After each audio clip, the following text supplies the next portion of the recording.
ये कहानी है दिल्ली के उस लड़के की जिसने 24,000 करोड़ रुपए का एक बिजनेस खड़ा कर दिया अपने दो दोस्तों के साथ, और ये इंडिया का मोस्ट लव शार्क भी है। I am talking about Piyush Bansal and this is the story behind Lenskart. Lenskart की स्टोरी जानने से पहले ये जरूरी है समझना कि इंडिया का आईवेयर मार्केट है कितना बड़ा।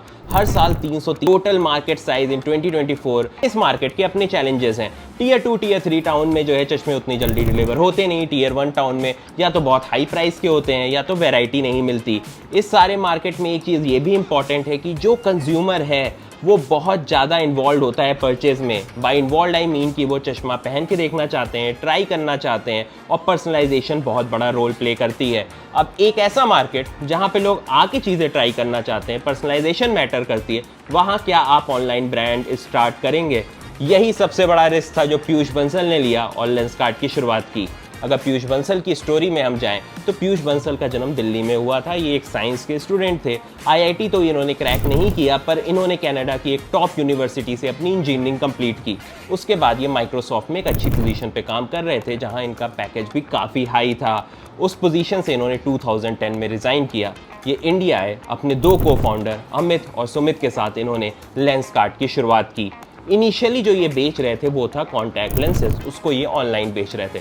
अब ये भी समझना ज़रूरी है कि कॉन्टैक्ट लेंसेज जब ये ऑनलाइन बेचने लगे तो उस समय के जो एस्टैब्लिश प्लेयर्स थे वो इनको पहले से क्यों नहीं भाप पाए कि ये बड़े हो सकते हैं। क्योंकि अगर आप देखेंगे जो 4 कैटेगरी होती हैं जिसमें आईवेयर को हम डिवाइड कर सकते हैं, वो होती हैं कॉन्टैक्ट लेंसेज, स्पेक्स, सनग्लासेस और आपके लेंसेज इन जनरल। और इन चारों में जो सबसे कम बिकता है वो होता है कॉन्टैक्ट लेंसेज, क्योंकि जनरली लोग चश्मा प्रेफर करते हैं या फिर सर्जरी करा के आंख अपनी जो है लेजिक के थ्रू ठीक कर लेते हैं।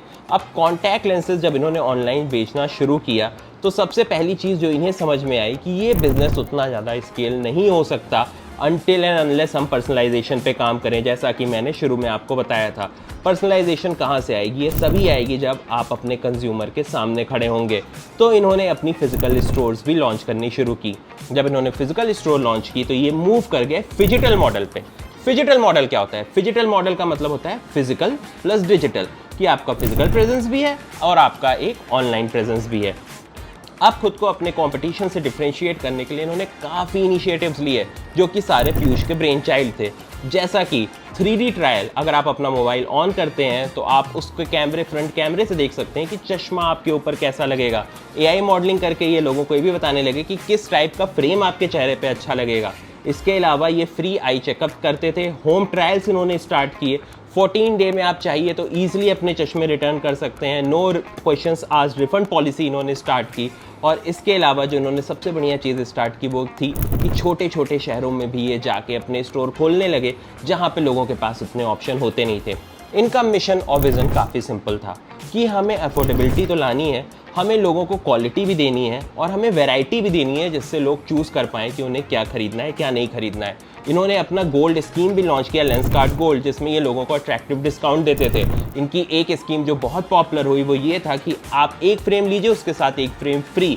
तो लोगों को एक चश्मे के रेट में 2 चश्मे मिलने लगे, जो कि काफ़ी पॉपुलर हुई।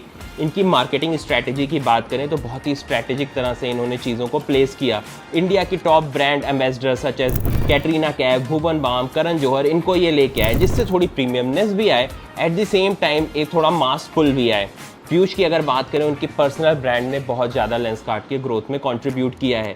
ये पर्सनल ब्रांड उन्होंने शार्क टैंक पे जाके बनाई थी, जहाँ पे वो बहुत ही हम्बल और जेन्युइन टाइप की पर्सनालिटी के रूप में निकल के आए और लोगों ने उसी तरह से लेंसकार्ट को भी अपने साथ एसोसिएट करना शुरू कर दिया।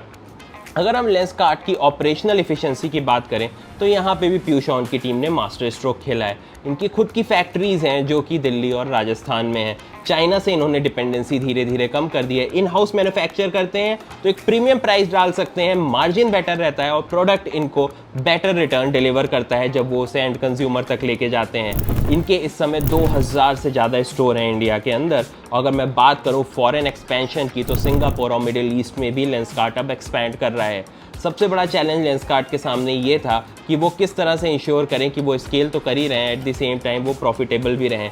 तो इसीलिए इन्होंने बाहर के मार्केट में भी टैप करना शुरू किया, जहाँ पे आप एक प्रीमियम चार्ज कर सकते हैं और आप प्रॉफिटेबिलिटी की तरफ और तेज़ी से भाग सकते हैं।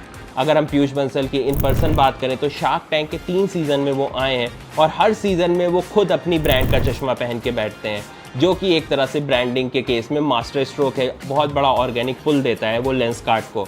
और यही चीज़ें लेंसकार्ट के मार्केट वैल्यूएशन पे भी रिफ्लेक्ट करती हैं। अगर हम बात करें 2025 की, तो लेंसकार्ट इस समय एक $4 बिलियन की कंपनी है, जो कि अगर हम ट्रांसलेट करें रुपीज़ में तो 24,000 करोड़ रुपए बनता है। पीयूष की यही जो ब्रांडिंग स्ट्रैटेजीज़ हैं, पीयूष का ये जो इनोवेशन है, वो हमें लेंसकार्ट में भी देखने को मिलता है कि जब भी आप ऐप खोलेंगे आपको कोई ना कोई नए फीचर मिलेंगे जो आपको पर्सनलाइज्ड रिकमेंडेशंस देंगे। एट द सेम टाइम कोई ऐसा इनोवेशन होगा जो बाकी प्लेयर्स मार्केट में नहीं कर रहे होंगे। ऐसा नहीं है कि लेंसकार्ट पहला एफर्ट था किसी की तरफ से ऑनलाइन चीज़ें स्टार्ट करने का। ऑनलाइन जो है आईवेयर की और भी ब्रांड्स आई थी अर्ली 2000 में, but they were coming much before their time और they were not doing any innovation, जिसके चलते वो उतना परफॉर्म नहीं कर पाई मार्केट में और एक टाइम के बाद धीरे धीरे खत्म हो गई। Lenskart is set to dominate. 2010 से ये इंडिया की सबसे फास्टेस्ट गोइंग ब्रांड है। अगर 2024 की बात करें तो इस समय ये इंडिया की नंबर 1 ब्रांड है, नो क्वेश्चंस आस्क्ड। अगर इस तरह की और केस स्टडी आपको समझनी है और इस तरह की और केस स्टडी अगर आपको चाहिए तो कमेंट सेक्शन में ब्रांड का नाम बताइए, हम उसके ऊपर जरूर से केस स्टडी कवर करेंगे। चैनल को सब्सक्राइब करें for more such content and इसको लाइक करें अगर आपको पसंद आया हो ये वीडियो।